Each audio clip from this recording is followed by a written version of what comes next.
This is Ben, this is the Property Diary. This is the last day of February. It's a Thursday the 28th of February. Thursday means it's athletics with my daughter Megan, so here I am a little bit, probably a little bit smelly after an 8k run this evening. Busy old day today, been office based pretty much all day today, but there's been a few things going on I just want to share with you. First thing is that I had a walk-in seller into my office today.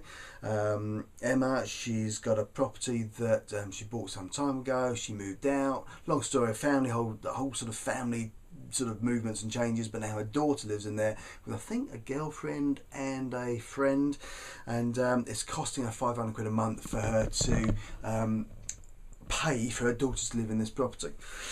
She wants rid of it. It's got some problems. It's part owned by the local housing association, so 17% of whatever she sells has got to go to them, and there's a bit of land that's kind of hers but not hers, and the council own a bit of it, so it's all a bit difficult, and the property is in a bit of a poor condition, so she can't sell it. She's struggling, and it's hemorrhaging her 500 quid a month, so she's really interested in what we can do.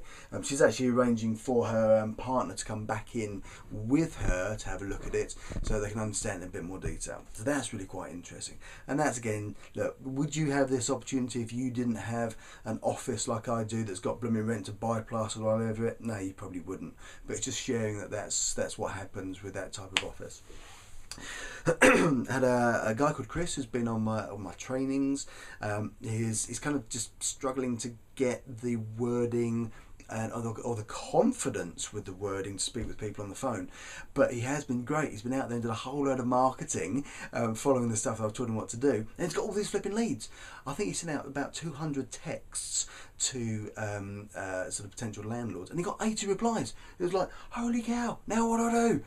So he's done nothing. I think he spoke to about 5 of them. He'd be the first to admit that he just kind of got a bit scared. But he did the right thing. He called me and said, Ben, what should I do? I said, do you know what you should do, Chris? You should send those over to me and see if we can't make some money out of them. So now I've got, I think it works out, it's about 34 potential opportunities there from landlords who've come back with a response. Yeah, I'd be interested in chatting to you about maybe renting it to you long term and selling it to you at some stage in the future.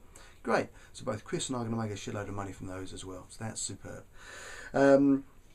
You may remember when I can't remember if I actually sort of talked about this on a previous Property Diary, but when I was doing one of my Saturday deal clinics a couple of weeks back, one of the guys I spoke to was based out in Spain. He was living out there, and it's really funny. I had about 3 conversations with him throughout the deal clinic day. I think he actually he does Botox out in Spain. So we spoke to him. He was about to do a Botox injection for somebody. Then we spoke to him again. And he was in the supermarket with his wife, and then he just got in the house, and was crazy. Anyway, I had a good conversation. He was quite sceptical about it. But anyway, long story short, he's called back twice today. I've managed to miss him because I've been busy on other calls. But he's motivated and wants to speak to us again. Isn't it interesting? About a month later, all of a sudden, he wants to speak. He wants to do a deal. He wants to sort stuff out. So, time, remember, time is a great motivator. Don't forget about those ones that's kind of saying no straight away. Just keep going with it. And you remember I talked yesterday about a couple that are going through a marital split, and he was really up for doing a deal. Then it's a case of I need to speak to the partner. Well, I finally got hold of her today. I've had an hour and a half conversation. All I wanted to do when I got home with Megan tonight was jump in the shower and feel a bit fresher. I spent an hour and a half on the phone to her tonight. Here's a story. If this doesn't work out for her, the property's going to get repossessed, and she's probably it's going to be between her and her partner probably about 80 grand in kind of negative equity, or 80 grand in probably what the house will sell for versus what the mortgage is on it. So they're in a bit of a sticky situation. She absolutely hates her ex. He hates her. It's a real difficult one to put together. But I think I've got there. An hour and a half with her this evening. We're 90% there. She's still got reservations. The challenge you've got with a situation where people are going through a marital split is they don't want to be still linked on the mortgage. All she wants to do is get off that mortgage, so she's got no ties with him at all. But the reality is she's not going to be able to do that. The only way that's going to happen is if the property gets repossessed or somebody comes in and buys it at full value. Well, it hasn't happened in the last 8 months at full value, so why is it going to work in the next couple of months? It's not. You and I both know that.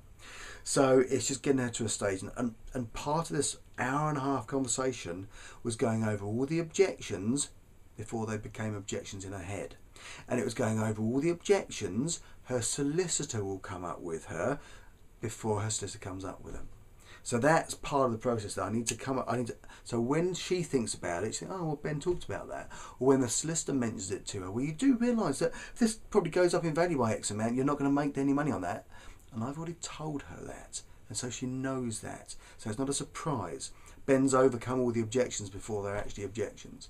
So yeah, potentially there's a great property there. It's up in sort of Nottingham Way, and lovely sort of executive 5-bedder. That'll get snapped up straight away by somebody, because they'll bite my right arm off to get into a property like that without a mortgage and without a massive deposit.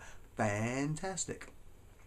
So there you go. Just want to give you an update. I'm going to go and have a shower because frankly I stink, and I'm going to say goodbye. I'm going to say goodbye to you. I'm going to say goodbye to February. I'll look forward to speaking to you tomorrow, which will be 1st of March. Okay, you take care. I'll speak to you soon. Bye.